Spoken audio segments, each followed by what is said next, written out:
तुकाराम मुंडेंसारखा एक पण ऑफिसर, एखादा आयुक्त बियुक्त आपल्या शिक्षण खात्यात नाही का? का झोपलेत काय? तो जो अधिकारी वगैरे असेल त्याच्यापर्यंत पैसा जातोय प्रत्येक शाळेचा.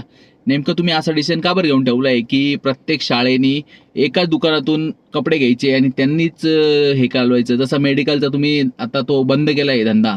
डॉक्टरांनी दिलेलं प्रिस्क्रिप्शन कुठून पण कोणत्याही मेडिकलमधून मेडिसिन घेऊ शकतो. तसं हे पण कंपल्सरी करा, की कोणत्याही दुकानातून कपडे घेऊ शकतो.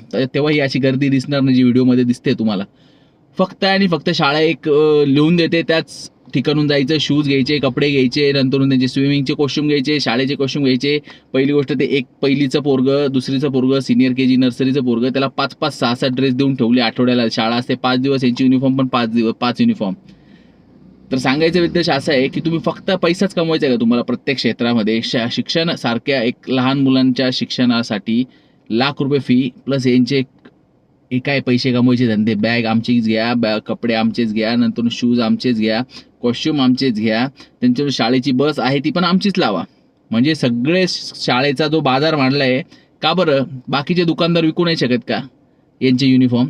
ज्याला जे विकायचं तो विकेल. तुम्ही कशाला अशी कंपल्सन करताय की आमच्याच दुकानातून घेतलं पाहिजे आणि त्याच्यात जाऊन त्याचं फिक्स रेट असतात, ते रेटचं पण जाऊ द्या.